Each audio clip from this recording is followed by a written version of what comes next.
This is Nightline. Tonight, the au pair affair trial. The wild plot allegedly carried out by a Brazilian au pair and her lover. He started stabbing her.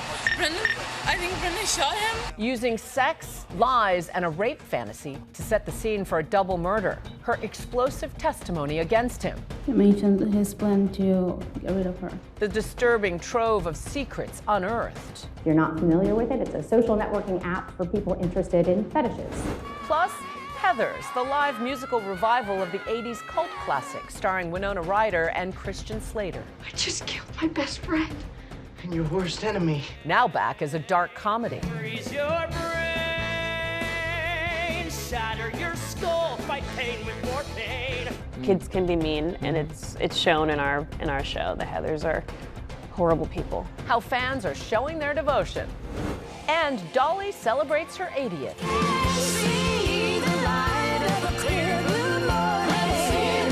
The star-studded lineup joining the beloved icon on a new rendition of Light of a Clear Blue Morning. From ABC News headquarters in New York, this is Nightline. Thanks for joining us. Tonight, explosive allegations in a Virginia courtroom from a Brazilian au pair, turning on her former employer turned lover, alleging he used a fetish website to stage an elaborate plot to kill his wife and the mother of his child. Who is the shooter? Who shot who?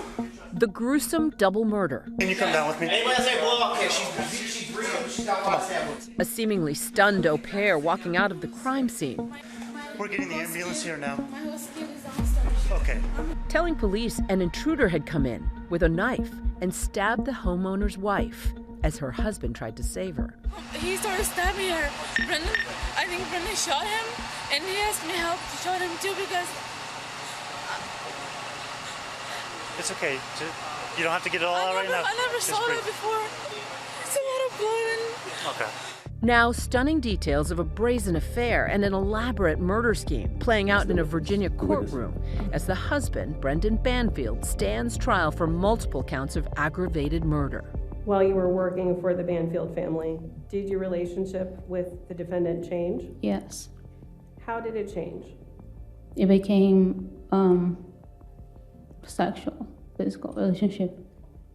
Bombshell testimony from the au pair, Juliana Perez Margulies, who says she helped Banfield kill his wife so that they could be together. The 25-year-old escorted in handcuffs for 2 days of testimony against her former lover. Did he tell you what he wanted to do? Yes. What did he say? He mentioned his plan to get rid of her. Margulies took a plea deal for manslaughter charges, becoming the prosecution's star witness. He got on top of her, and that's when I first saw him stab her with a knife. Prosecutors say months after the affair began, Banfield, a former investigator at the IRS, started plotting to kill his wife, claiming he didn't want a divorce or shared custody. According to prosecutors, Banfield pulls Juliana, the family au pair, into this scheme by purchasing a firearm, taking her to a shooting range to practice, also by buying soundproof windows and installing them into the home, as well as this whole scheme of creating a catfish. Prosecutors say Banfield was posing as his wife on a sexual fetish website to lure a man, Joseph Ryan, to come to the house and fulfill a twisted rape fantasy. Brendan created a FetLife account. If you're not familiar with it, it's a social networking app for people interested in fetishes, sexual kink. He posted as Christine. Joe was to bring a knife, zip ties, chains. And most importantly, he was not to stop. Even if she looked terrified, even if she was calling for help, he was to follow through because that's what she really wanted. Once he arrived, Banfield allegedly shot him in the head before stabbing his wife to death. Where on her body was he stabbing her? Her neck. A few times I looked, and I was able to see him stabbing her. On cross-examination, Banfield's defense trying to poke holes in the au pair's credibility. I mean, with all due respect, you don't remember a lot of details. Yeah. And that's what's really concerning about this. Well, if you were in my shoes, you don't remember either. You know, your brain has a way to, a defense mechanism it's called, and it protects you from losing your mind, losing yourself. The defense's strategy is to make her look like an unreliable witness in any way, either that she doesn't know the details of the actual alleged crimes, I do not recall if it was me or him. or that her recollection seems to be all over the place. Just because I remembered something at the time where we had the interview, it doesn't mean I'm remembering the same things right now. Suggesting that she's making up the story, not telling a factual story.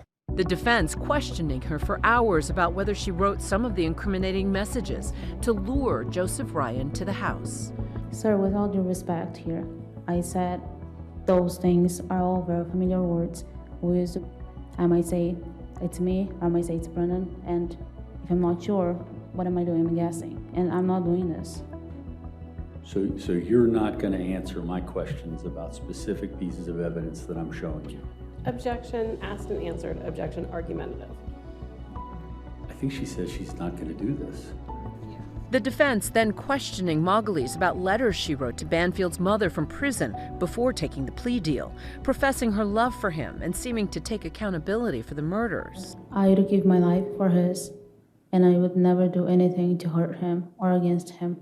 Whatever they're saying, whatever they want to believe, I don't care. I would take the blame for both of us.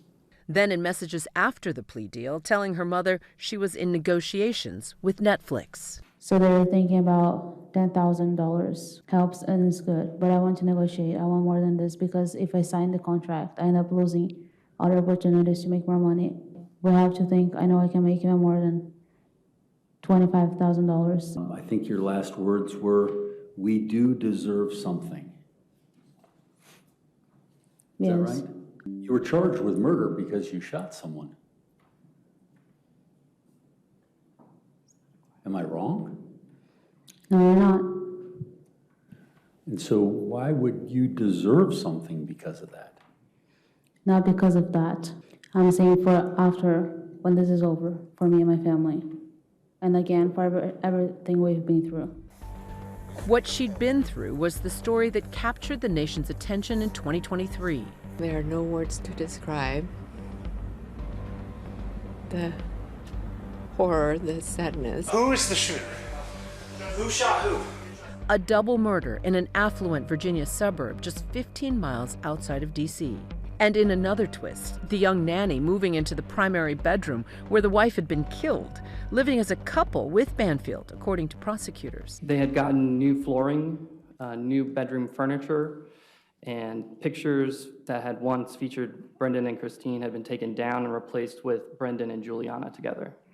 Prosecutors also highlighting different blood evidence found on Banfield's items. What did you observe about these pants?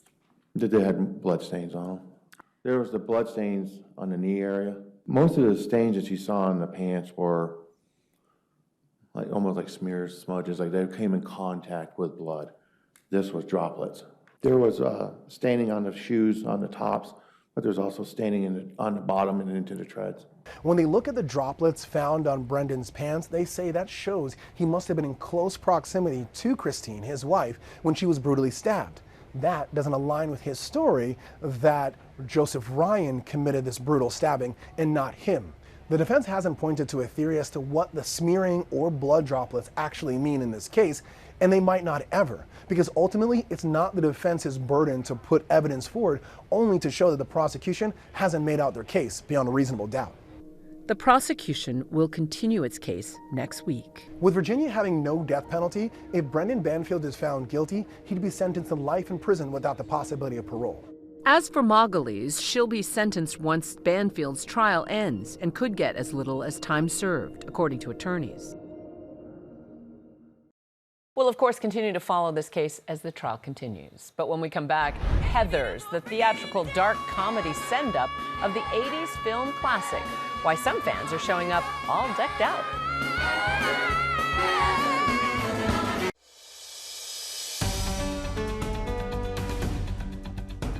Welcome back. Heathers has returned, the 80s cult classic, now a theatrical dark comedy, inspiring a whole new generation of fans. Here's ABC's Rhiannon Alley. Meet the most powerful clique in Westerberg High, featuring and of course, now back on stage in New York City in Heathers the Musical. Heathers is back in NYC. Based on the 1989 cult classic film that defined a generation, starring Winona Ryder and Christian Slater. I just killed my best friend and your worst enemy. Die-hard fans fully embracing the 1980s fashion. Had either of you seen the film before you got this role? I had seen it. I knew the movie from when I was younger, and I really just kind of appreciated it for being such a weird, different piece of art. I didn't. Wow. Yeah. You watched it after you got it? Yeah. Lorna Courtney made her Broadway debut in Dear Evan Hansen after earning a Tony nomination for her breakout role as Juliet in & Juliet.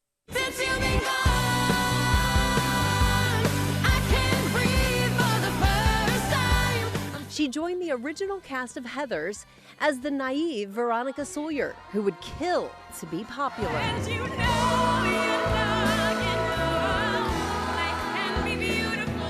She's bullied and she doesn't like the situation that she's in. However, she has an internal light and she is very hopeful for a better, brighter future. She wants to make things beautiful, and that's like her motto. Her love interest, Jason Dean, played by Casey Likes, an Arizona native who made his Broadway debut as the lead in Almost Famous, and later took the stage as Marty McFly in Back to the Future. Would you have ever dreamed that you'd have taken the role on stage? I think I always thought that JD had outcooled me, and like I was never gonna be like that character. Well, Jason Dean is very dark and a little bit crazy. He is a little crazy. Freeze your brain, shatter your skull, fight pain with more pain. How do you prepare to take that on every week? We're talking about the same issues we talked about in '89, and these are still things that are prevalent today. So a character like JD that causes destruction to make change is not something that's very new. And at the center of it all, the Heathers, the most popular girls in school who float above it all. What's it like to play a Heather? Oh my gosh, I feel like I'm living this alter ego that I didn't have in high school. I mean, our entrance is pretty epic. These open up and reveal us with smoke. It's very larger than life. Like an exaggerated kind of archetype that you would see in like in a high school. It's a lot of fun though, because I'm like, nobody really acts like this in your life, hopefully. The show making its off-Broadway return after almost 12 years. Its campy yet provocative music resonating with audiences. So much it's been now extended to run until May. This movie is over 30 years old. Why do you think it's resonating so much with the younger generation? Because the kids still go through what kids go through, teenagers, you know, teenage angst. Yeah, I think the music rocks.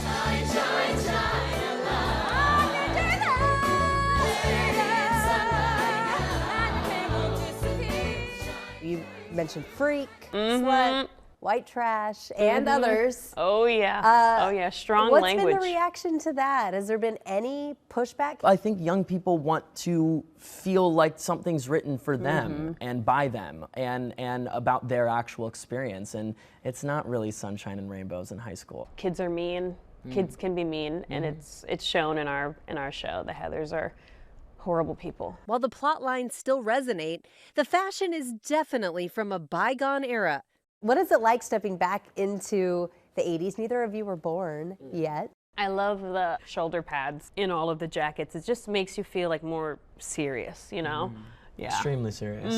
Yeah, I'm like extremely colorful with my black jacket that just covers everything I'm wearing, and then my black pants and black shirt to go with it. We got a behind-the-scenes tour of some of the costumes. So this is our dressing room. This is the Heathers and Miss Fleming and Veronica's dressing room. Wow. Here are our iconic blazers. If you know Heather's, you know colors are very important. So this is my green blazer. That's Yep. Elizabeth's. Here's my red. I Ooh, also show me have yes. my cheerleading costume here.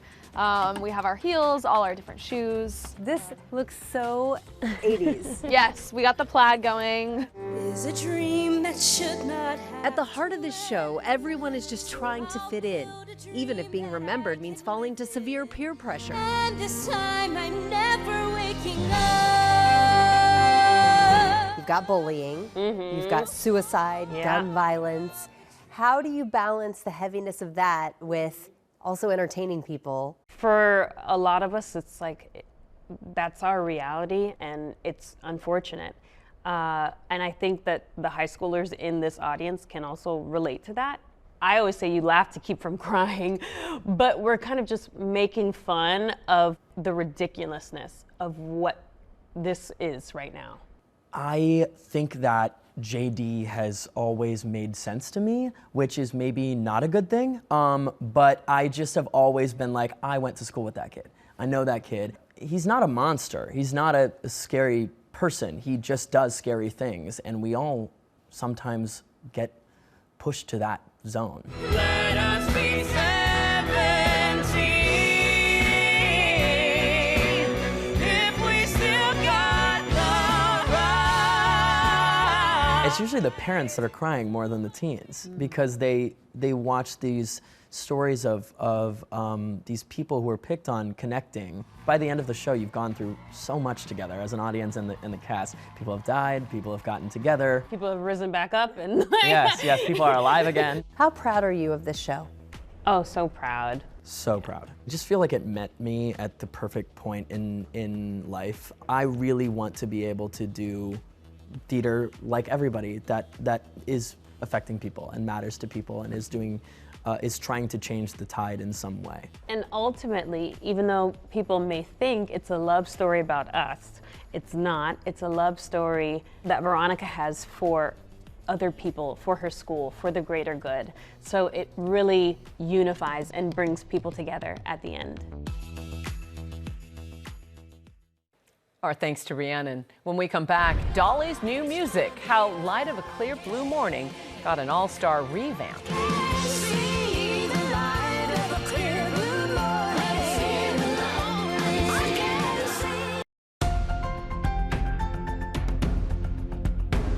And finally tonight, Dolly Parton is about to turn 80. To celebrate, the superstar and her friends with some new inspiration for all of us. It's tonight's Nightline. I can see the light of a clear blue morning. The country legend unveiling a reworked take on her classic Light of a Clear Blue Morning. With all-star help from Lainey Wilson, Miley Cyrus, Queen Latifah, and Reba McEntire. The song first released nearly 50 years ago. Dolly says the new version is her way to shine a little light forward. Happy birthday, Dolly. That's Nightline. You can watch all of our full episodes on Disney Plus and Hulu. We'll see you right back here Monday, same time. Thanks for staying up with us. Good night, America.